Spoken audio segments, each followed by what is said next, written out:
여러분은 왜 이 땅에 태어났다고 생각하십니까? 지금도 저는 얼핏 대답이 나옵니다. 얼마나 교육을 잘 받았는지. 왜 이 땅에 태어나셨습니까? 우리는 민족 중에 역사적 사명을 띠고 이 땅에 태어났습니다. 라고.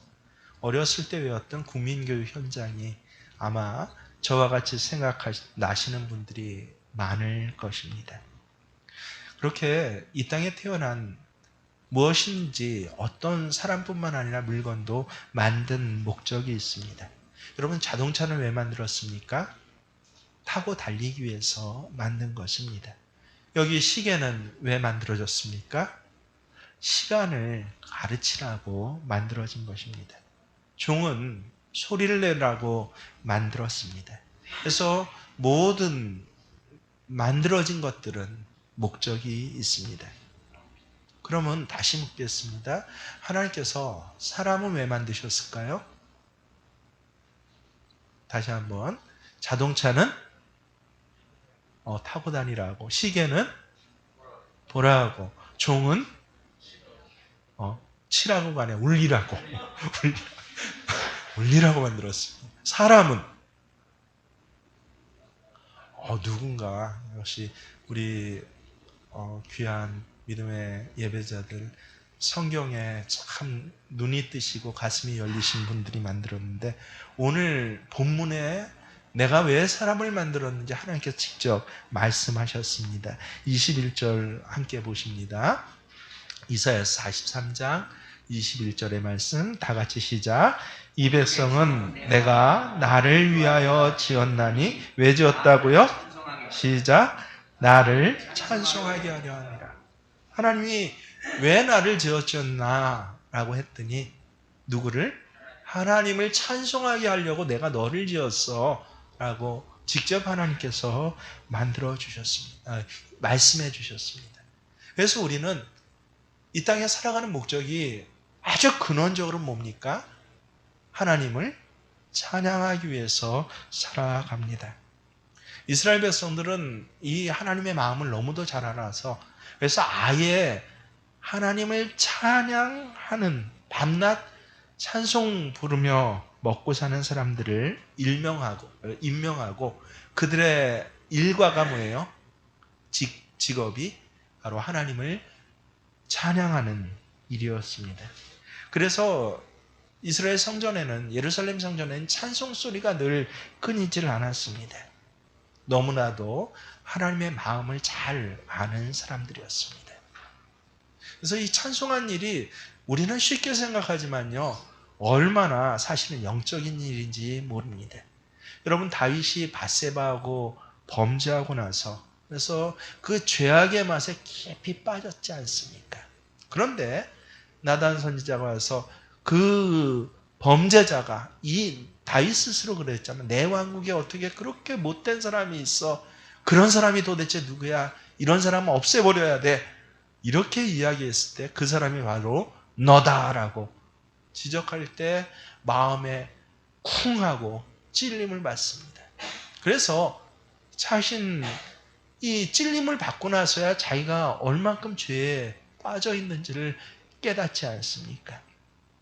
그래서 깨닫고 나서 이제 회개의 기도를 하는데, 어디까지 회개의 기도를 합니까?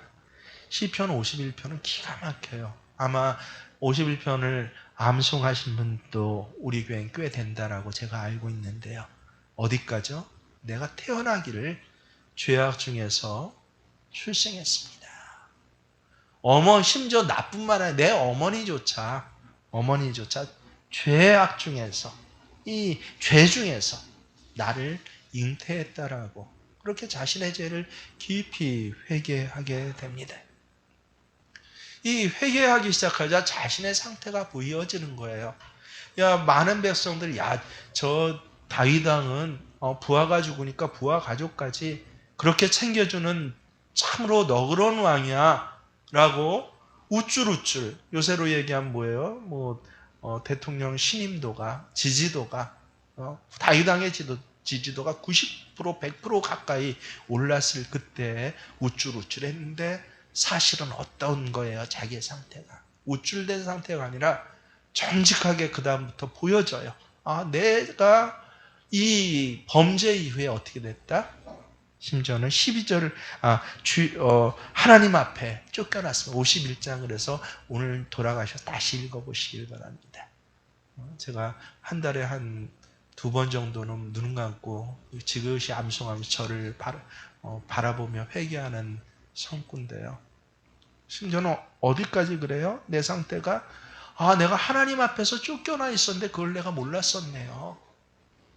국민들이 나를 겉보기를 보고 지지한다고 내가 꽤 괜찮은 사람인 줄 알았는데 사실은 어떤 상태예요? 옛날 베들레헴에 양치기 소년 그때보다 훨씬 못한 상태였어요. 하나님이 아예 나를 쫓아버렸고 그리고 주의 성령이 내게서 아예 거두어졌었네요 라고 그렇게 고백하는 놀라운 회개의 고백이 있어요. 그러면서 그가 바라는 게 있어요. 하나님 이제 내가 이것만 바랍니다 라고 하는 것이 51장 이제 12절 이하에 나와 있습니다. 무엇을 바란다고요? 다시 한번 읽습니다. 시작. 주의 구원의 즐거움을 내게 회복시켜 주시고 자원하는 심령을 내게 주사 나를 붙들어 주옵소서. 가만히 보세요. 구원의 즐거움이 그동안 어땠다는 거예요? 없었다는 거예요. 세상에 평생 하나님께서 보호하시고 하나님을 찬양했던 다윗이 범죄한 가운데 있었을 때는 하나님 백성, 하나님 나를 구원해 주셨어요. 우리 모두 고백하잖아요. 그 생각조차, 그 감동조차 없었다는 거예요. 범죄함의 증거입니다. 그래서 그걸 회복해 주세요. 회복해 주세요. 그리고 자원하는 심령이 뭐예요? 스스로 기쁜 심령을 주셔서 하나님 나를 붙들어 주세요. 그래서 뭐가 없으면 범죄한 가운데 있으면 어때요? 하나님의 일을 하면서도 마음에 자원함이 없어요. 억지로 끌려다니면서 합니다. 우리가 지난 시간 설날 예배였나요? 그 주일 예배였나요? 참 이상한 게 있는데 붙잡힌 바 된 그거 예수님이 나를 붙잡으셨어요. 근데 그럼 내가 끌려가야 되는데 끌려가는 게 아니라 뭐 한다? 내가 달려가노라. 붙잡힌 건 억지로 붙잡힌 거예요. 사실은요. 피동적입니다. 근데 달려가는 건 뭡니까? 그건 자원하는 거예요. 이게 바로 하나님 백성의 구원받은 기쁨이에요. 근데 죄악 중에 있으니까 어떻게 해요? 구원의 즐거움도 없어요. 하나님의 일을 하고 가장 이 땅에서 위대한 찬양자가 누구입니까? 다윗 아닙니까? 하나님을 찬양하면서도 뭐가 없었다? 억지로 했다. 예배드리면서도 억지로 해요. 봉사하면서도 억지로 했습니다. 그래서 내가 죄악 중에 있었음을 깨닫고 나니까 이거 회복해야겠다. 하나님 구원의 즐거움을 내게 회복시켜 주세요. 그리고 내게 달려가는 자원하는 기쁨을 주세요. 자, 여기까지는 우리가 상상할 수 있는 일입니다. 큐티할 수 있는 일이에요. 근데 왜 이걸 달라고 해요? 내가 할 일이 있다는 거예요. 하나님 앞에서. 무슨 할 일입니까? 그게 바로 시편 51편 14절 15절에 나옵니다. 함께 읽어보겠습니다.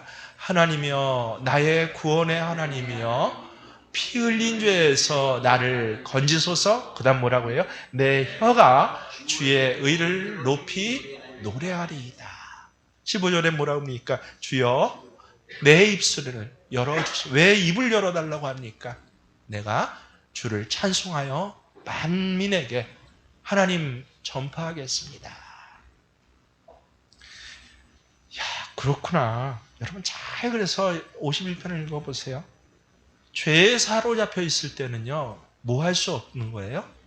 찬송할 수 없어요. 다윗이 직접 고백한 놀라운 일입니다. 그래서 찬송을 회복하는 것이 신앙을 회복하는 것입니다. 찬송을 되찾는 것이 믿음을 되찾는 것이에요. 찬송을 입술에 담고 있는 것이 하나님을 내 마음에 담고 내 자리에 모시고 있는 것입니다. 왜요? 하나님 나를 왜 지셨다?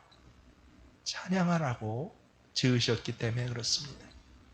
그래서 저는 뭐 다른 사람 별로 부러운 것 없습니다. 어려서부터 뭐 쟤처럼 멋있게 생기고 싶어, 쟤처럼 뭐 무슨 공부를 어떻게 잘하고 싶어, 쟤처럼 뭐를 잘하고 싶어, 이런 거 없었는데, 근데 그런 저에게도요 딱 하나 부러운 게 있는데, 뭐냐면 노래를 잘하는 건 굉장히 부러웠습니다.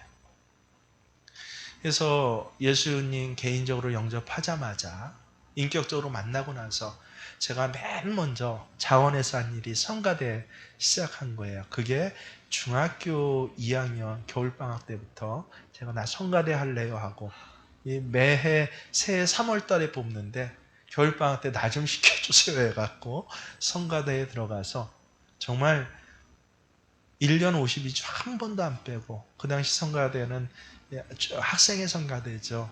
꼭 토요일 날 1시에 모여갖고 3시까지, 4시까지 한 2-3시간을 연습해요. 그리고 5시, 좀 쉬었다 5시에 이제 학생의 예배를 드리는데, 그 일을 갖다가 중3 겨울방학 때부터 심지어는 언제까지 했냐, 고3 수능 본 주까지 제가 했어요.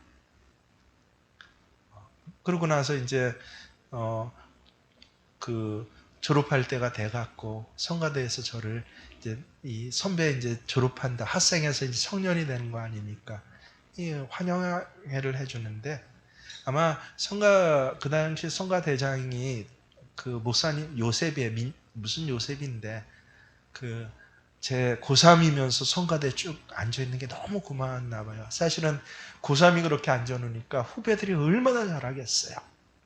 성가대가 고3만 되면 뭐만 하라고 그랬어요? 당시 목사님들이 예배만 드리고 가 하고, 심지어는 어떤 목사님들은 고3이 예배 드리고 나서 10분 안에 이 교회 안에 보이면 몽둥이 갖고 쫓아다니는 걸 제가 직접 봤어요.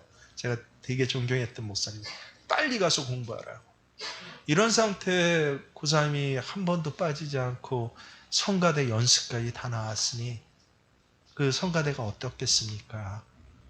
얼마나 후배들이 야 이제 나도 저래야지 라고 하면서 잘했는지 몰라요. 제가 생각해도 성가대장으로 너무너무 고마웠을 것 같아요. 그러니까 저를 특별히 칭찬해 준다고 칭찬을 했는데, 이게 우스갯소리로 칭찬을 해준다는 게 그만 무슨 말을 했는 줄 아세요? 승철이는 참 고마운데 연습만 나왔으면 좋았을 뻔했다. 뭐 저는 그 당시 제가 그 정도로 사실은 노래를 잘 부르지 못한다는 건 알고 있었어요. 주변에서 와르르 웃잖아요. 인정을 한 거예요. 제가 음치에 가까웠습니다. 연습만 나왔으면 좋았을 뻔했다고 저를 칭찬을 한 그 한마디가 그 다음에 제게 상처가 됐어요. 여러분 얼마나 큰 상처가 됐는지, 그 후 10년까지 저는 이 노래하는 데는 주눅이 들었습니다. 제일 힘들었던 때가 언제냐면요, 제가 풀타임 사역을 전임전도사로 하면서 하게 되니까 이제 한 400명 규모의 교회였는데, 거기 꼭 금요기도회를, 철야기도회를 하잖아요. 10시부터 한 1시까지 그 3시간을 하는데, 앞에 1시간 동안 뭐 해요? 그렇게 하면 찬양을 하는데, 제가 전임전도사라고 그 찬양 1시간 인도를 꼭 저를 시키는 거예요, 목사님이. 별로 살면서 뭐 스트레스는 별로 받아본 적이 없는데 그때만큼 제가 스트레스를 1년 동안 받은 적이 없어요. 그냥 내내 앞에 마이크 들고 있으면요 주눅이 들고 목소리는 작아지는데 근데 찬양은 인도해야 되고, 저 스스로 여러분도 아시겠지만 음전 박자 잘 못 맞춰요. 승철이 너는 연습만 했으면 좋을 뻔했다. 정말 결혼하고 나서까지 있거든요. 10년 동안 저를 괴롭히게 됩니다. 얼마나 괴로웠는지요.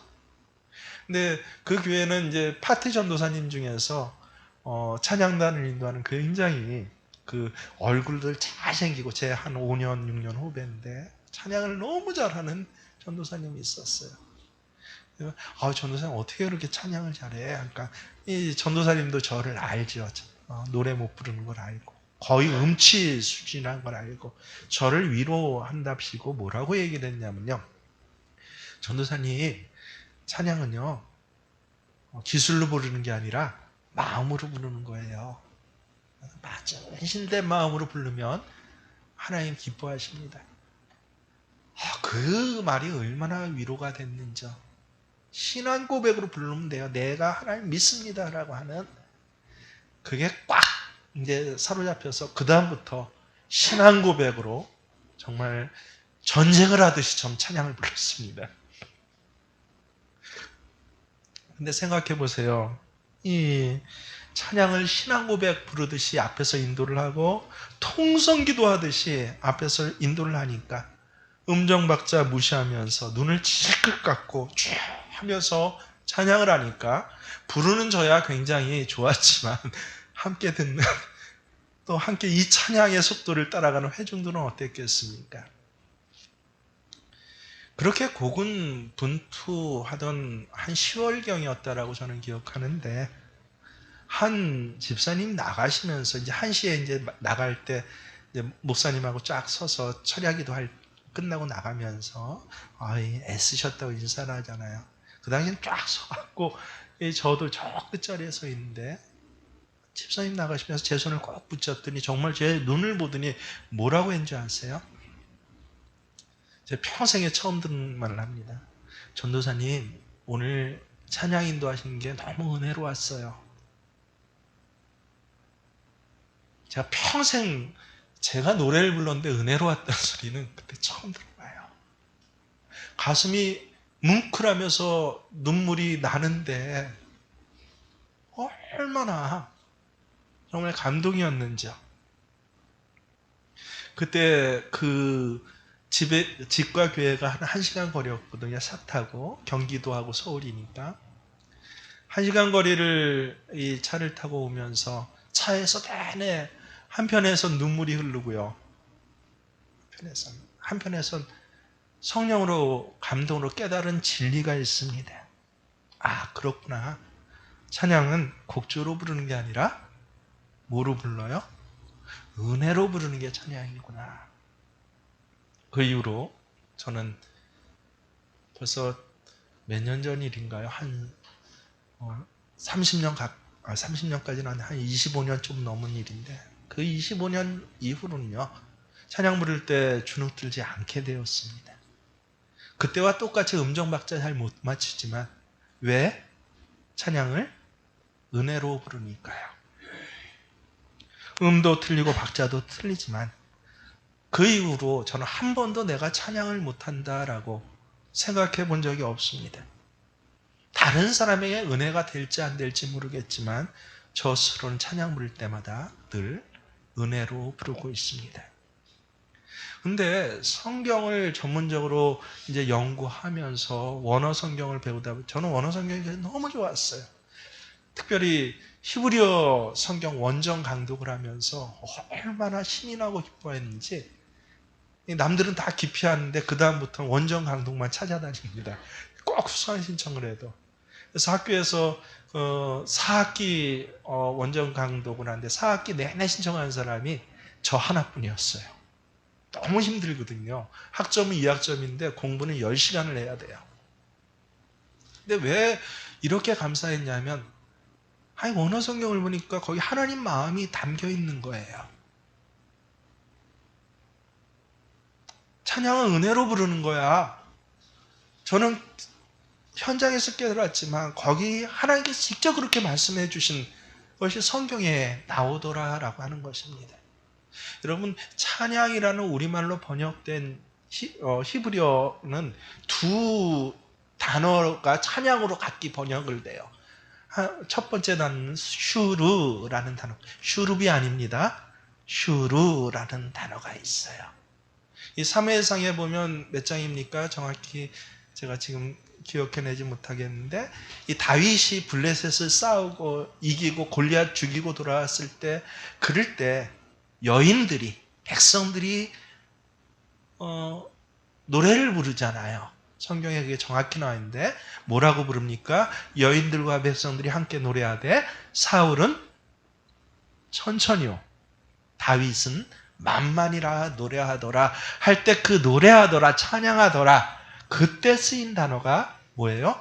슈르라는 단어를 우리말로 노래하다, 찬양하다라고 번역을 해 놓았습니다.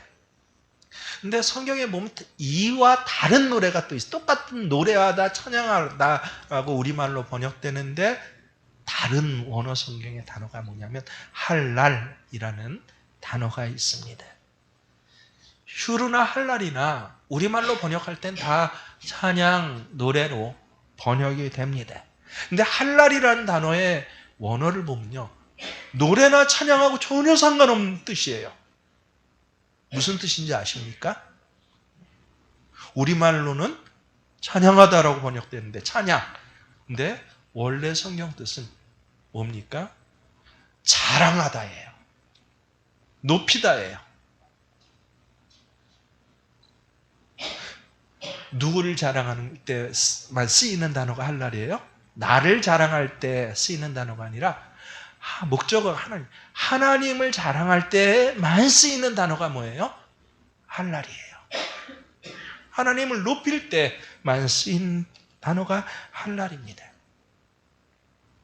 자랑하다가 그래서 이 할랄이 찬양으로 바뀐 이유가 바로 여기에 있습니다. 누구든지 어느 자리에서나 감격을 받고 하나님 대단하셔, 내 하나님은, 그 복음성가 찬송이 있잖아요. 그거 힘있고 능이 있어 못할 일 전혀 없네, 대단하셔. 그럴 때 거기 곡조가 붙든 안 붙든 그걸 뭐라고 했어요? 찬양. 하나님을 자랑하다. 왜 찬양이 됐나?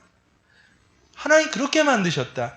이 백성은 왜 만드셨다고요? 내가 나를, 무슨 단어가 쓰였어요? 여기 할랄. 나를 자랑하게 하려 함이라. 우리말로는 찬양하게 하려 함이라 라고 했지만, 내가 이 땅에 태어난 것은 그래서 하나님을 찬양하는데 노래하는 것으로 찬양하는 것이 아니라 뭐를 찬양해요? 하나님을 자랑하는 것. 내 하나님 대단하셔요. 내 하나님 너무 감사해요. 이럴 때 쓰이는 단어가 바로 할랄입니다. 세상 노래는 음악 배운 사람이 또 가정의 어떤 환경 조건이 노래에 많이 유출되어 갖고 익혀진 사람들이 잘해요. 그러나 할랄 찬양은 누구만 할 수 있는 찬양이에요? 마음에 하나님에 대한 뭐가 있는 사람? 자랑이 있는 사람만 할 수 있는 찬양인 것입니다. 그렇구나. 그래서 하나님의 은혜를 많이 받고 하나님 나 너무 사랑해요 라고 하나님을 자랑하는 그 찬양은요, 그래서 믿음으로 부르는 찬양인 것입니다. 아무리 음정, 박자, 화음에 충실해서 목소리가 천상의 목소리야 라고 할지라도 그 목소리 안에, 그 음악 안에 뭐가 담겨 있지 않으면, 하나님에 대한 자랑과 감사와 믿음이 담겨 있지 않으면 그것은 똑같은 찬양을 불러도 뭐예요? 그냥 노래예요. 슈르예요. 찬송가 555장을 찬양을 불러도 찬송이 아니라 귀에 들리기는, 곡조는 찬송가 같지만 슈르예요. 마음이 담겨 있을 때, 하나님을 자랑하는 마음이 가득 잠겨 있을 때, 그때 터져나와서 부르는 노래가 뭐다? 찬양이에요. 다윗은 역시 하나님 앞에 이 지구상에서 가장 위대한 찬양자였어요. 시편 103편에 이 찬양의 노래를 쓴 다윗을 보면 이 찬양을 시작하면서 뭐라고 시작하시는지 아십니까? 그 1절을 보면요, 이렇게 찬양을 시작합니다. 기가 막혀요. 내 영혼아 여호와를 찬양하라, 송축하라. 이것도 할랄이에요. 할랄하고 그러면서 뭐라고 해요? 내 속에 있는 것들아.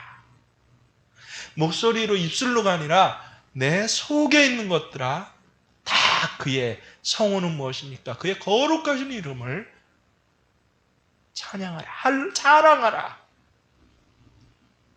마음속에 있는 모든 것을 가지고 하나님을 자랑하는 것, 이게 바로 하나님께서 원하시는 찬양이고, 내가 이 땅에 태어나서 세상의 많은 사람들 가운데서 나를 예수 믿게 특별히 먼저 택하시고 부르시고 붙잡으신 그 이유가 가장 근원적으로는 뭐다? 하나님을 찬양하게 하려고 했다라고 하는 것입니다. 그래서 찬양은 하나님께서 우리에게 베풀어 주신 가장 위대한 일 중에 하나입니다. 특별히 그래서 찬양 속에는요, 하나님의 은총도 일반 은총이 있고 특별 은총이 있는데, 찬양에는 하나님의 특별한 은총이 얼마나 담겨 있는지, 이 찬양의 은혜가 아닌 은총이요, 하나님의 능력, 하나님의 계시, 하나님께서 역사하신 이 역사를 알지 못하는 사람은요, 세상 노래하고 구분을 하지 못해요. 얼마나 놀라운 힘과 능력이 여기 담겨 있는 줄 아십니까? 역대하 20장에 보면 아주 대표적인 사건이 나오는데 뭐예요?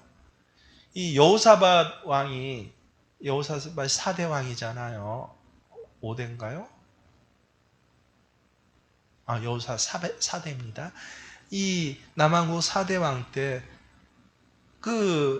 막 붕괴되고 갈라졌던 나라를 아주 잘 챙겨가지고, 그래갖고 의로운 왕, 하나님 앞에 처음으로 의로운 왕, 남왕국 왕 중에서 의롭다라고 칭해진 왕이 여호사밧 왕입니다. 이 여호사밧 왕 때 이 우상을 폐지하고 산당을 폐지하고 하니까 하나님 너무 감동해갖고 백성들에게 함께 은혜를 주셨는데, 이게 웬일입니까? 이른바 적군 여당군이 쳐들어오는 거예요. 이 세일산 사람들하고 암몬 족속, 모압 족속이 연합이 돼갖고 조그매진 4분의 1로 작아진 남왕국 유다를 먹어보자라고, 세상에 그 전에 이스라엘 때도 한 나라 한 나라가 대단하게 대등한 관계였거든요. 근데 그나마 국력이 약해지고 남북 분열되고 이 유다를 먹어보자고 그 옛날 연합해서, 세 나라가 연합해서 쳐들어왔어요. 그랬더니 이 조그만 유다는 어떻게 합니까? 우리나라 한반도 반덩어리보다 훨씬 작은 유다인데요. 한 나라만 쳐들어와도 나라가 위기인데, 예를 들어서 부도 한 번만 맞아도 위기인데, 우리가 연쇄적으로 은행 집 보증 받고 담보 잡고 뭐 잡고 한 부도가 연쇄적으로 3번이 한꺼번에 터지는데, 이거 어떻게 막아냅니까? 백성들이 다 아연실색할 때, 그럴 때 여호사밧 왕이 가장 마지막으로 쓴 방법이 뭔지 아세요? 그게 역대하 20장에 나와요. 그 사건이 1절부터 쭉 나오는데 20절에 보면 마지막에 쓴 방법이 바로 여러분 잘 눈으로 보세요. 이에 백성들이 아침에 일찍이 일어나서 드고와 들로 나갈 때 여호사밧이 서서 이르되, 유다와 예루살렘 주민아, 내 말을 들을지어다. 뭐라고 얘기해? 너희는 너희 하나님 여호와를 신뢰하라. 그리하면 견고히 서요. 그의 선지자들을 지라. 하나님 말씀을 지금 전하면서 하나님 편되어 주시겠어라고 전하는 사람들을 신뢰해라. 그리하면 너희가 형통하리라. 절대 지지 않을 거야. 그러면서 그 신뢰하는 그 행동을 보이는데, 하나님을 신뢰하는 행동이 뭔지 아셔요? 그 다음 절에 있는데 바로 찬양대를 가장 앞장세워 갖고 노래를 부르게 하는 거예요. 전쟁 나가는데. 21절 보세요. 백성과 더불어 의논하고, 그 다음 뭐라 그래요? 노래하는 자들을 택하여 거룩한 예복을 입히고, 어떻게? 군대 앞에서 행진하며 여호와를 찬송하며 이르기를, 여호와께 감사하세 그 인자하심이 영원함이로다. 이 본문 말씀 배경을 알고 그 과정은 너무 감동스러운데, 오늘 하여튼 이렇게 군대 앞에 찬양대를 세워서 찬양하니까 뭐 생각이나 상상 아니에요. 실제 전쟁에서 지금 이제 마지막, 사실은 이거 싸우고 그냥 죽겠어 하는 이 죽음을 각오한 게 아니라 죽기로 작정하고 나가는 전쟁터 앞에서 벌인 일이 뭐냐? 맨 앞에 하나님 찬양하는 찬양들을 세워서 노래하고 그 뒤에 따라가는 군사들도 뭐 하게 했다? 충성하게 한 게 아니라 노래하게 했다는 거야. 똑같은 노래를. 자, 그러니까 도대체 어떤 일이 벌어집니까? 22절 보세요. 여러분 눈으로 보십시오. 그 노래와 찬송이 시작될 때 여호와께서 복병을 두어 유다를 치러 온 암몬 자손과 모압과 세일산 주민들을 치게 하셨으므로 그들이 패하였으니 곧 암몬과 모압 자손이 일어나 세일산 주민들을 쳐서 진멸하고 세일 주민들을 멸한 후에는 그들이 서로 쳐 죽였더라. 세상에 찬양이 불러지니까요. 놀랍게도 저 유다 입장, 하나님 백성의 입장에서 보면 저 적군 사탄 편 아닙니까? 사탄 편에서 뭐가 일어났다는 거예요? 자중질환이 일어나 서로 쳐서 죽이게 했다는 겁니다. 이가 막히잖아요. 그래서 이 전쟁은요, 뭐로 이긴 전쟁이에요? 노래로 이긴 전쟁, 찬양으로 이긴 전쟁입니다. 그래서 하나님께 찬양하며 노래하는 것은요, 우리가 삶의 터전에서 정말 꽉 막혔을 때, 그럴 때 어때요? 가장 최후의 수단이 듣자 능력 있는 수단입니다. 저는 살면서 그것을 얼마나 많이 경험했는지 몰라요. 대학원을 10년을 제가 다녀서 굉장히 늦게까지 다녔는데, 그때 이제 학적은 대학원에 있지만 이 교회에서 이제 전임 일을 하면서 여러 기관들과 그리고 이 갈등들이 이제 생기죠. 온전한 방법으로 아주 정직하게 목회하고자 하니까 얼마나 많은 갈등들이 생긴지 모릅니다. 그게 가장 이 높았던 때예요. 그 갈등의 충돌 개수가. 이 학교에서 한 2km 정도밖에 안 떨어져 있어요. 이 419 탑이 있는데 419 그때면 이제 419 탑에 가갖고 또 이렇게 오르락 내리락 하면서 머리를 식히면서 이 속으로 하나님 앞에 이제 묵상 기도를 잠깐 하는 거죠. 묵도하면서 길 오고 걷는데, 근데 이 참 그 당시만 해도 시민의식이 얼마나 없었는지, 이 서울에서 요새는 공원들이나 그런 게 많이 조성되었지만 한 30년 전에는 전혀 공원 따위 뭐 없거든요. 집만 막 올리던 때라. 유일하게 어떤 개인 사유지나 공립집 빼고 공원 공간이 이 419 탑입니다. 그러니까 주말이면 그나마 좀 엘리트 가정들, 이 애들 손 붙잡고 419 탑에 와갖고 뭐 해요? 거기서 돗자리, 은막지 돗자리 깔아놓고 집에서 사온 음식 이렇게 가족이 나눠 먹는 거. 그 당시엔 여의도 공원도 없었어요. 다 한강물이 냄새나고 완전히 거의 사람이 근처에 갈 수 없는 지저분한 상태였거든요. 유일하게 그래서 강북구에는 이제 419 탑이 있는데 은박지 깔아놓고 잔디밭에서 밥 먹을 때 꼭 근데 하는 짓이 뭐예요? 먹고 나서 쓰레기를 어떻게 합니까? 그것도 이제 안 보이는 데다 숨겨놓는데 누군가 하나 숨겨놓으면 거기 쓰레기 탑이 됩니다. 탑이 되는데 오르락내리락 하면서 머리가 참 아파서 기도하는데 마음의 진정도 안 되고, 근데 어디서 정말 처음 들어본 예쁜 새소리가 나는 거예요. 그래서 이 어디서 나는 소리야 이렇게 봤는데 안 보여요. 근데 저 뒤에 움프 들어간 나무에 가려진 저쪽 뒤에서 나는 것에서 몇 걸음 가봤더니 거의 쓰레기가 어마어마하게 쌓여있는 거야. 김밥이니 먹는 쓰레기 더미가 냄새나고 보기에는 어떻습니까 여러분? 너무나 안 좋잖아요. 근데 참 신기하게도 거기서 그 아름다운 새가 그 쓰레기 더미 위에서 노래를 하고 있는 것이에요. 기도해도 마음이 진정 안 되고 평안이 회복 안 됐었는데 그 장면을 보고 제가 갑자기 깨달은 게 있습니다. 뭔지 아세요? 새들은 쓰레기 더미에서도 노래하는구나. 그럼 나는 저 새들은 쓰레기더미 위에서도 노래하는데 나는 내 상황이 좀 안 좋고 일이 좀 생겼다고 해서 아우 골 아파 주여 주여만 탄식만 하고 있지 않냐라고. 얼마나 성령께서 제 마음을 두드리시는지요.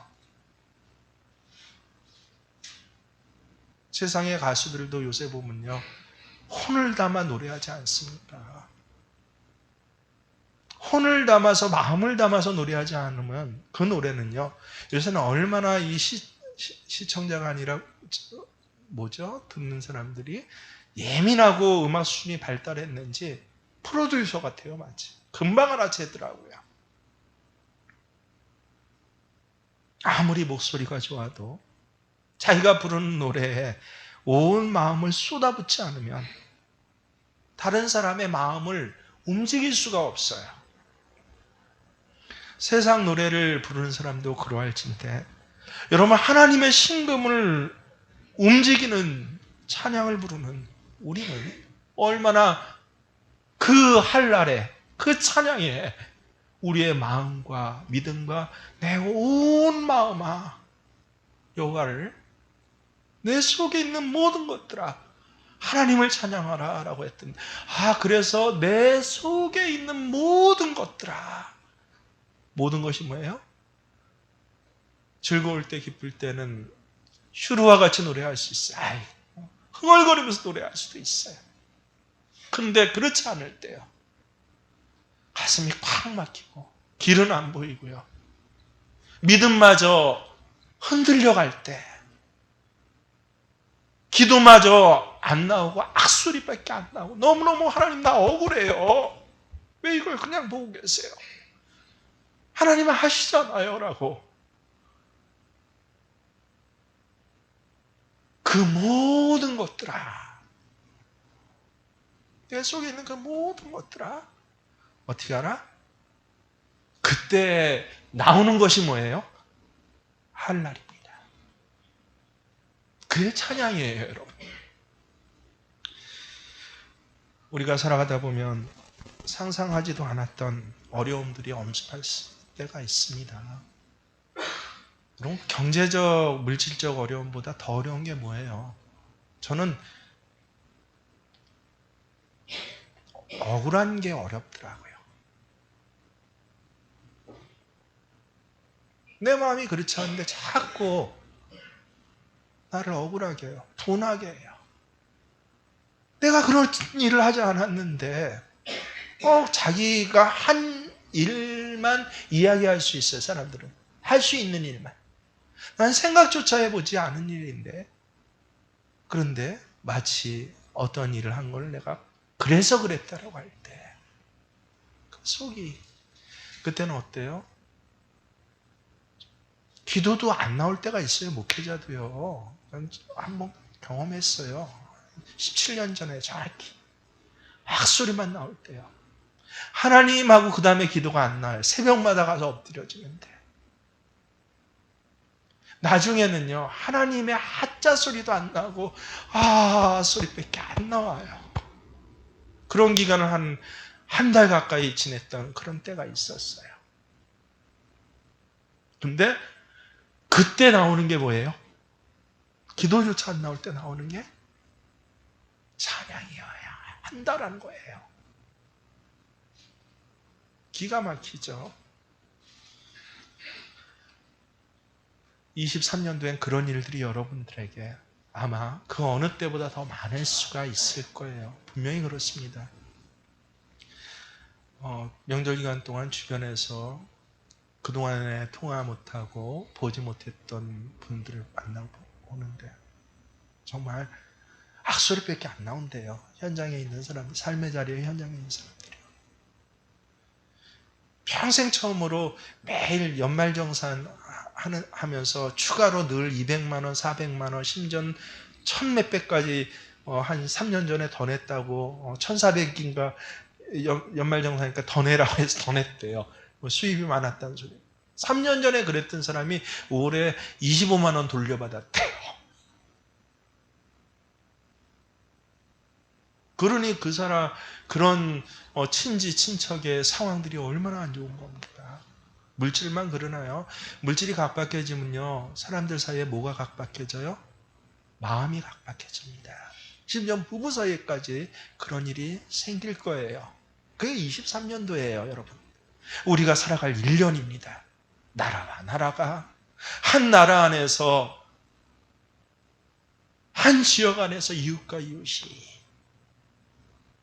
그럴 때 주여 하고 우리 새벽에 기도하지만 그 기도조차 안 나올 때, 그때 마지막으로 불러야 하는 게 뭐라고요?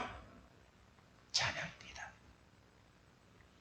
그러면 찬양을 통해서 하나님께서는 어떻게 하신다? 놀랍게도 특별한 은혜를 내려주셔요. 실제로 안질뱅이를 걷게 하십니다. 제 눈에 현장에 직접 보았어요.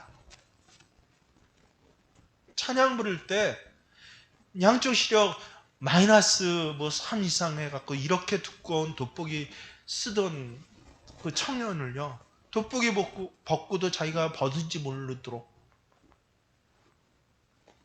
그래서 눈이 갑자기 좋아지기도, 그런 역사도 있어요, 여러분. 찬양에는 뭐가 있다? 하나님의 특별한 은혜가 실제로 존재한다라고 하는 것입니다. 그래서 여러분에게 제가 오늘 특별한 말씀을 드리는 건요, 여러분 한계를 느낄 때, 기도조차 할 수 없는 한계를 느낄 때, 그때 뭐 하셔라? 하나님을 찬양하십시오. 기분으로 하는 게 아니라 누구 때문에? 하나님 때문에 찬양할 때, 찬양을 부를 수 있다는 것 자체가 능력입니다. 마지막 수단입니다. 새들은 어디에서 노래하더라? 쓰레기 위에서도 노래하는데, 하늘나는 저 새보다 훨씬 더 귀한 나는, 하나님, 이 상황에서 내가 찬양합니다 할 때마다 그곳에서 어떻습니까? 하나님께서 올해 23년에 특별하게 도우시네요. 역전케 하시고 승리케 하시고 갑자기 기적과 같은 은혜도 일으켜 주시고요. 그게 여러분의 신앙의 이력 가운데 뭐로? 체질로 새겨주시는 우리 귀한 생명교회 믿음의 예배자들 되시길 주의 이름으로 축원합니다. 그렇습니다. 이 험한 세상 살아가면서 내 주님을 나 평생 찬양하며 살아가겠습니다. 찬송가의 가사로 신앙을 고백합니다.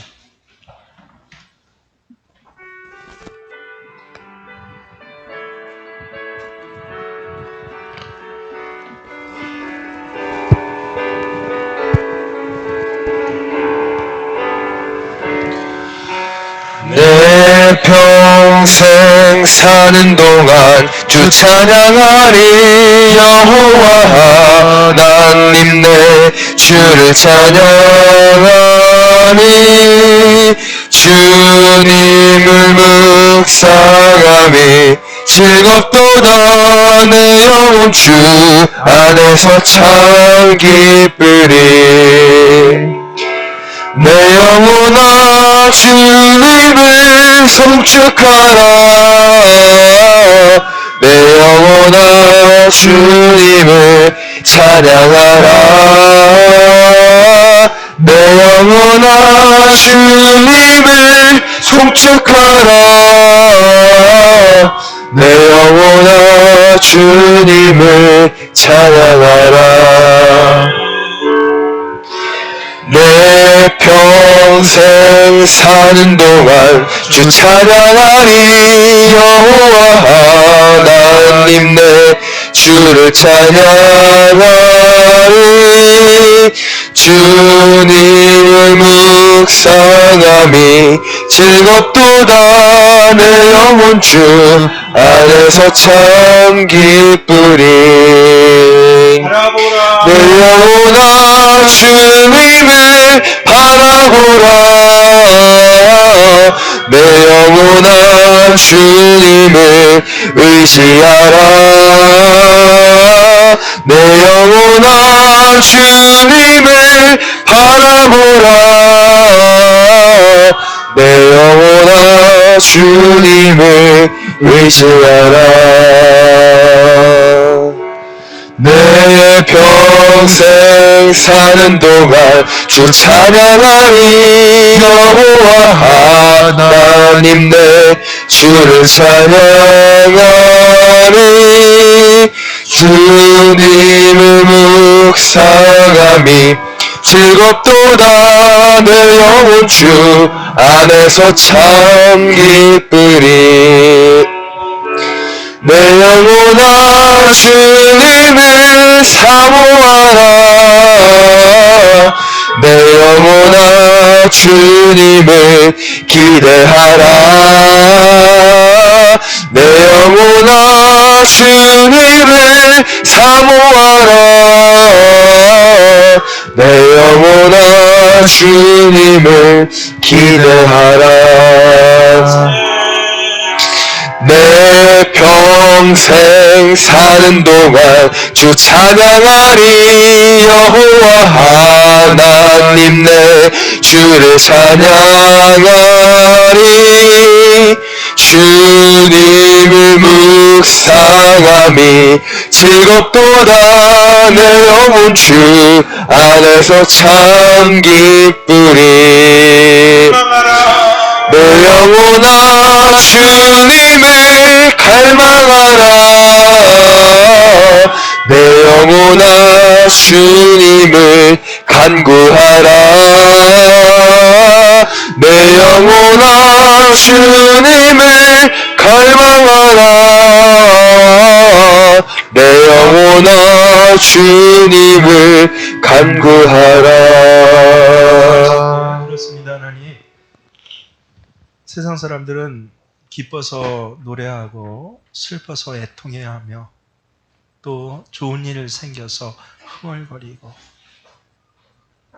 나쁜 일 생길 때는 분을 토하지만, 하나님, 오늘 하나님 앞에서 하나님을 찬양하되 내 속에 있는 모든 것들로 찬양하는 내가 되겠습니다라고 결단하오니, 주님, 사랑하는 이 귀한 할렐의 찬양자들에게 그렇게 평생 찬양하며 하나님의 특별한 은혜와 능력과 은총을 맛볼 수 있는 그 귀한 역사하심을 2023년 어려운 삶의 자리에서, 상황들 가운데서, 사건들과 또 사람들 사이에서 바로 그 쓰레기더미와 같은 지저분하고 냄새나는 그곳에서 나 하나님을 찬양하는 더 아름다운 일들이 일어나도록